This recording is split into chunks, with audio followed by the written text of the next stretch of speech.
이 김성일과 황용길이 교토까지 들어가서 토요토미 히데요시를 만나러 갔는데 토요토미 히데요시가 3개월 동안 만나주지를 않아요. 얼마나 짜증나는 겁니까? 이거 조선 사절단 통신사를 완전히 개무시하는 거 아니야. 여기저기 전쟁 좀 수행한다고 잠깐 나가 있기도 했지만 어찌됐든 간에 3개월 기다려서 드디어 우리 통신사 황용길과 김성일이 토요토미 히데요시를 만납니다.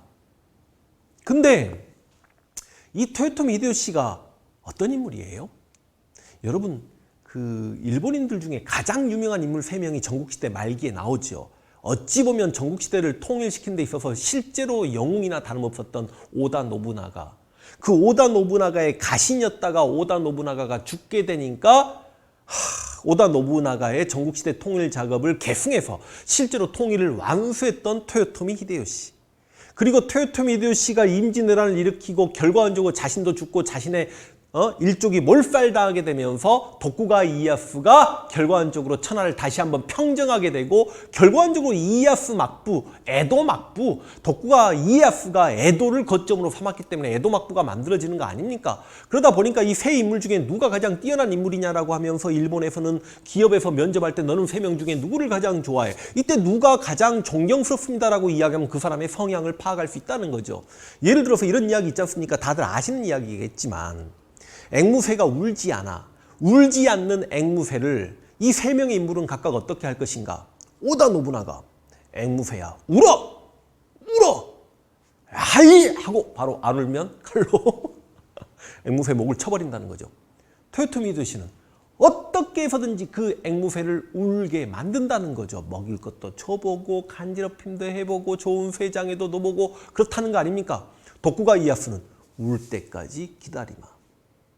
이게 세 사람의 성격을 드러내는 단면입니다. 그런데 지금 제가 이 3명 이야기하는 시간은 아니니까 결과적으로 이제 오다 노부나가가 부하의 배반 때문에 죽게 되고 오다 노부나가를 죽였던 부하를 토요토미 히데요시가 징벌하면서 나머지 경쟁자들을 물리치고 도쿠가와 이에야스까지 납작 엎드리게 만들면서 약 100년이 넘는 일본의 전국시대를 평정해낸 인물입니다. 그러니까 우리가 지금 현재 일본인들도 토요토미 히데요시를 상당히 좋아하는 사람들이 많아요. 왜냐하면 오다 노부나가나 도쿠가와 이에야스는 기본적으로 다이묘들 출신입니다. 그러니까 신분이 어마어마한 친구들인데 토요토미 히데요시는 아버지가 하급 무사 출신이라는 말도 있고 아니면 그냥 농민 출신이라는 말도 있는데 아버지가 일찍 돌아가시니까 엄마가 단 남자에게 시집가니까 그렇게 의붓 아버지를 모시고 살았는데 아니 그러니까 쉽게 얘기하면 평민 출신 아닙니까? 그리고 생긴 것도 진짜 작고 못생겼다라는 기록이 있죠. 그랬던 사람이 일본의 100년간의 혼란기를 통일한 영웅이 되었으니 이건 정말 입지적인 인물 아닙니까? 오다 노부나가가 토요토미 히데요시를 왜 그렇게 신뢰했냐면 성을 쌓는 책임자를 맡겨놓으면 성이 그렇게 잘 만들어진다고 합니다.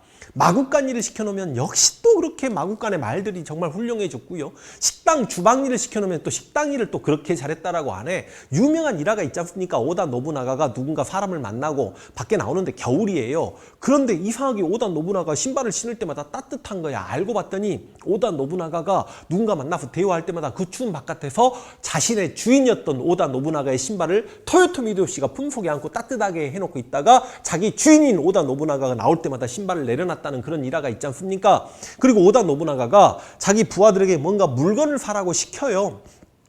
돈을 주고 시켜오면 다른 부하들은 변변찮은 그렇다고 그 부하들이 돈을 띄어먹었다는 게 아니라 근데 토요토미 히데요시한테 돈을 주면 정말 좋은 물건을 사오고 너무너무 질이 좋은 걸 사와. 알고 봤더니 토요토미 히데요시가 오다 노부나가에게 받은 돈에 자신 돈까지 투자해가지고 그렇게 주인에게 좋은 물건을 갖다 바칠 정도로 그 오다 노부나가를 상당히 존경했고 따랐던 것 같습니다. 아휴, 그러다가 오다 노부나가의 선봉장 역할을 해내고 여러 전투에서 승리하게 되면서 다이묘로까지 성장을 하게 되죠. 그러다가 오다 노부나가가 죽게 되니까 결과적으로 일본의 전국시대를 통일한 사람이 되었는데 문제는 토요토미 히데요시가 왜 조선 정보를 꿈꿨을까? 여러 가지 면에서 해결을 해볼 수 있습니다. 실제로 일본은 임진왜란을 도자기 전쟁이라고도 이야기합니다. 그러니까 임진왜란 이후에 일본의 도자기 산업이 월등히 발전했기 때문에 도자기에 욕심이 있었다 뭐 그런 말도 있고요. 아직 일본에서는 목화 재배가 일반화되지 않았습니다. 그러니까 조선의 목화, 면포가 욕심이 나는 거죠. 특히 해적들이 바다를 다니거나 배들이 다닐 때 돛이 만들어져야 되는데 돛이 면포로 만들어져야 훨씬 더 바람을 잘 이겨내서 배들이 더 빨리 달릴 수 있거든요. 면포에 대한 그러니까 경제적인 욕심이 있었다. 더군다나 당시 명나라가 해금 정책을 펴가지고 일본과의 교역을 막고 있었기 때문에 그런 불만이 있었을 수도 있는 거고, 당연히 자신이 막 전국시대를 통일시켜 놓고 난 다음에 여기저기 다이묘들은 원래 다이묘들끼리 서로 죽이고 살리고 했던 게 전국시대 전쟁인데 과연 그 다이묘들이 자기에게 언제까지 충성을 할 것인가, 그리고 자신의 열등한 그 신분에 대한 열등의식도 있는 거죠. 이걸 극복을 해야 되니까 나는 전국시대 통일을 뛰어넘어 더욱더 위대한 업적을 남겨서 이들이 나를 계속 칭송하게 해야 되겠구나. 이 다이묘들의 불만을, 이제 평화시대니까 불만을 잠재우기 위해, 그리고 전국시대를 통일했던 엄청난 군사력이 있을 거 아닙니까? 그러니까 이 군대를 가지고 다른 데 좀 힘을 쏟아야 되겠구나 라는 생각을 했을 수도 있다는 거죠. 그런데 이제 솔직히 토요토미 히데요시가 왜 조선 정벌을 했는지는 그건 토요토미 히데요시만 아는 거죠. 그리고 여러 가지 이야기가 복합적이겠죠. 오죽하면 토요토미 히데요시가 자기가 정말 아꼈던 아들이 토요토미 수르마스인가, 그런데 이 아들을 이 아이가 옆으로 간다. 토요토미 히데요시가 쇳골입니다.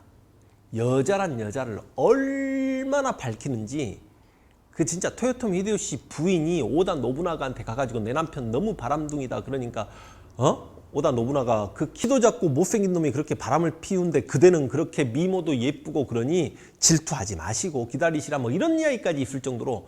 그런데요, 당시 다이묘들, 일본의 귀족 새끼들은 남색을 즐겨합니다. 통성에 예쁜 화동이라고 이야기하죠. 시동이라고도 이야기하나? 그래서 이제 우리로 치면은 무수리들 같은 거죠. 남자 무수리들이 있어요. 남색을 즐깁니다. 근데 그걸 전혀 창피하게 생각하지 않아요. 그래서 또 그 자기 주군에게 몸을 대주고 나서 다이묘로 성장한 새끼들도 많습니다. 남색이 정말 심각했습니다. 그리고 그건 다이묘들만의 특권이라고 생각했습니다.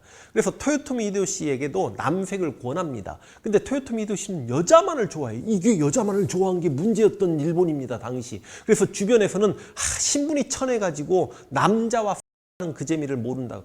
씨발 입에 담기도 더럽네 진짜. 네, 여색을 밝히는데 자식을 못 낳아. 그러다 보니까 토요토미 히데요시가 저거 고자 아니냐 그런 설도 있습니다. 그러니까 얼마나 어렵게 얻은 아들인데, 그 더군다나 이 아들을 낳아준 사람이 누구냐면 토요토미 히데요시가 오다 노부나가의 여동생을 진짜 사랑했습니다. 천하의 미인이었다라고 하죠. 근데 그 여동생이 토요토미 히데요시가 못생기니까 관심도 두지 않다가 오다 노부나가가 죽고 난 다음에 이 오다 노부나가 가가 그 집안이 토요토미 히데요시에게 약간 눈치를 보고 의지해야 되니까 오다 노부나가의 히데요시가 짝사랑했던 여동생의 딸을 바칩니다. 그러니까 오다 노부나가의 조카와 사이에서 아이가 나오는데 그게 토요토미 히데요시의 유일한 아들이라는 거죠. 그래서 예를 들어서 통신사절단 김성일과 황용길이 왔을 때도 그 갓난아기를 깍꿍깍꿍, 이건 정말 외국 사절단에게 예의가 없는 행동이죠.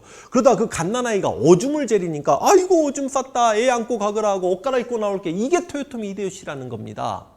그래서 근데 그 토요토미 히데요시 아들이 임진왜란 일어나기 전인 1591년에 죽어버려요. 그러니까 토요토미 히데요시가 이성을 잃어버리고요. 당시 의사들 막 목을 쳐버리고요. 정신을 잃어버립니다. 그러니까 왜냐하면 당시 토요토미 히데요시가 50대에 난 갓난아이가 3살 때 죽어버린 거야. 그러니까 내 아들이 이렇게 죽었으니 너희들도 자식들 죽는 고통을 한번 경험해보거라고 다이묘들에게 조선 정보를. 그러니까 이게 히데요시의 노망설도 있습니다. 그런데 분명히 토요토미 히데요시는 1585년에 일본을 통일시켜 놓고 난 다음에 나는 조선을 정복하는 건 당연하고 조선을 거쳐 명나라와 인도까지 정복을 하겠다라고 했고 실제로 외국에 여러 외교 문서들을 보냈는데 포르투갈인들을 통해서 포르투갈 너희들도 나에게 와서 입조해라 안 그러가면 쳐들어가서 멸망시켰다라고 했고요. 태국에게도 그런 외교 문서가 건너갑니다. 인도에게도 건너가고 그러다 보니까 실제로 임진왜란 때 태국마저 분노해가지고 우리도 조선에 참전하겠다라고 이야기했고 당시 동북아에 성장하고 있었던 누르하치도 임진왜란 때 참전하겠다고 했는데 명나라가 입들 닥치고 있어 내가 알아서 일본 애들 막을게라고 해서 명나라와 조선만이 싸웠던 전쟁이 임진왜란인 거죠. 그런데 자, 이야기가 너무 옆으로 갔습니다만 하여간 이 토요토미 히데요시는 정말 입지적인 인물이었습니다. 그리고 약간 과대망상증도 분명히 좀 있었다라고 할 수 있는 인물이죠. 근데 이 토요토미 히데요시가 김성일과 그 누굽니까 황용길 우리 통신사를 만났는데 너무 예의가 없게 그냥 상에 술 하나하고 떡 하나를 내줍니다. 그 외교 사절단을 어떻게 그렇게 맞이하냐고. 근데 여기서 토요토미 히데요시가 좀 간파한 게 있었어. 자기는 쓰시마섬 도주에게 조선왕의 입조를 요구했고 조선왕이 안 오면 조선왕의 부하들이 와서 항복하겠습니다 라고 외교 사절단이 온 거라고 생각을 하고 있었는데 알고 봤더니 조선의 통신사들은 토요토미 히데요시는 너의 일본의 전국 통일을 축하합니다. 이렇게 온 거지. 그러니까 토요토미 히데요시가 열받아가지고 외교 문서를 하나 써주는데 그걸 김성일이 들고 이제 갔다가는 조선 왕에게 죽은 목숨인 거야. 통신사들 입장에서는. 대충 이런 겁니다. 한 사람의 인생이 100년을 넘지 못하는데 어찌 갑갑하게 내가 이 땅에만 있을 수 있겠습니까? 내가 그래서 조선을 거쳐서 명나라까지 가고 할 테니 당시 조선왕이 내 편이 되어주시면 우리의 이 풍습을 중국과 인도에 전할 수 있게 해주시니 내가 얼마나 고맙겠습니까? 이딴 식의 외교 문서를 써서 보낸다는 거죠. 그러니까 이건 누가 뭐라 해도 이제 전쟁이 일어나는 겁니다. 자, 그래서 조선의 통신사였던 황용길과 김성일이 돌아옵니다. 자, 이제 선조와 모든 관료들이 모여서 이제 어전회의를 하죠. 그런데 여기서 당연히 통신사 정사였던 황용길에게 선조가 물어보겠죠. 정사는 일본에 건너가서 토요토미 히데요시를 만나보지 않았냐. 토요토미 히데요시가 어떤 인물이더냐. 그러니까 외모는 보잘것없으나 눈빛에 야욕이 가득하니 그는 분명히 조선을 침략해올 인물입니다라고 하면서 서인이었던 통신사 정사 황용길이 이렇게 이야기합니다. 그랬더니 갑자기 통신사 부사로 일본을 함께 갔던 김성일이 무슨 말씀을 원숭이처럼 보잘것없는 외모를 가진 토요토미 히데요시 따위가 감히 어떻게 우리 조선을 쳐들어온단 말입니까? 지금까지 태평성대 200년을 구가해 왔는데 왜 갑자기 왕 앞에서 전쟁 이야기를 해서 민심을 들끓게 하려고 합니까? 토요토미 히데요시는 절대로 조선을 침략하지 않습니다. 이런 이야기를 해요. 이것 때문에 이제 김성일이 욕을 바가지로 얻어먹는 거죠. 그 뛰어난 유생이었던 김성일이. 실제로 김성일은 임진왜란 때 최선을 다해서 전쟁 수행을 해나갑니다. 그리고 전장에서 죽습니다. 그렇지만 전쟁에 대한 대비를 못하게 했던 부분에서 김성일이 비판을 받는 거고 실제로 유성룡의 징비록에는 이런 내용이 나오죠. 김성일이 왕에게 그렇게 고하고 나오니까 유성룡이 다가가가지고 아니 진짜 토요토미 히데요시 일본이 조선을 침략하지 않는단 말이오 라고 하니까 김성일이 내가 일본이 침략할지 안 할지 어찌 알겠습니까? 다만 지금 전쟁에 대비하자라고 하면 민심이 동요되니 나는 족족 서인이었던 황용길과 반대되는 이야기를 했던 것입니다. 물론 이걸 징비록을 썼던 유성룡이 같은 동인이었던 김성일을 옹호하기 위해서 만들어낸 이야기인지도 모르겠습니다. 자, 그렇다면 실제로 이렇게 조선이 임진왜란이 발발하기 전에 붕당 정치가 시작되었고 일본을 보고 온 서인 출신 황용길과 동인의 김성일이 각각 다른 말을 할 정도로 붕당 정치의 폐해를 보여주면서 조선은 대비하지 못했다. 전쟁에 전혀 준비를 하지 못했다라고 인식을 하고 있는데 이건 잘못된 겁니다. 그러니까 실은 선조 때 일본의 침략 의도를 충분히 여기저기서 간파할 수 있었기 때문에 전쟁에 대한 대비를 엄청나게 하고 있었고 그래서 예를 들어서 정읍 현감이었던 이순신을 5풍계, 6풍계를 승진시키면서 전라자수영으로 1591년에 이렇게 군사적 요충지를 막아내기 위해서 대비를 하고 이순신을 어찌 보면 극적으로 발령 내린 건 물론 유성룡이 건의한 부분도 있습니다만 동래성 성주였던 송상현 장군도 실제로 동래성 성주로 부임한 것도 다 그런 이유고 그래서 성을 축조합니다. 그리고 군비를 확충하는데 이때 조선의 착각은 뭐였냐면 솔직히 말씀드리면 을묘 외변 때처럼 한 10,000명 쳐들어왔거든요. 그러니까 기껏 해봐야 2, 3만 명, 3, 4만 명 쳐들어오겠지라고 생각을 한 겁니다. 근데 중요한 건 이제 성벽을 쌓는데 누구까지 동원당하냐면 조선의 선비들까지 동원을 당해요. 그러니까 선비들이 얼마나 했겠습니까? 그래서 성벽도 더 높여야 되는데 더 높여야 될 걸 살짝 높이는 거고 군비도 살짝 확충하는 거고 그러다 보니까 예를 들어서 임진왜란 때 이거는 부산성 전투는 다음 시간에 합시다. 그래서 조선도 준비를 안 하고 있었던 건 아니다. 그러나 조선이 생각지도 못한 것만큼 대규모 병력이 쳐들어왔고 조선인들 입장에서 만말로 쓰시마섬 도주가 조청까지 선물을 해준단 말이야. 조선에 이런 신무기가 있다. 그러니까 유성룡의 징비록에는 또 이런 내용이 나와요. 그 조청을 보면서 신립장군, 조선의 최고 장군을 불러가지고 이런 조청이 일본군이 사용한다는데 이거 막아낼 수 있겠습니까? 그러니까 신립이 조청이 쏘기만 하면 전부 다 맞는단 말입니까? 그러니까 이 신립장군이 이여진족을 정벌하는 과정에서 이여진족이 쏘는 화승총 전도를 생각한 거지. 수천 명이 동시다발적으로 발사하는 관음새와 관음자가 있었던 정말 제대로 조준해서 쏠 수 있었던 조총에 대해서 제대로 대비를 못하고 있었던 조선.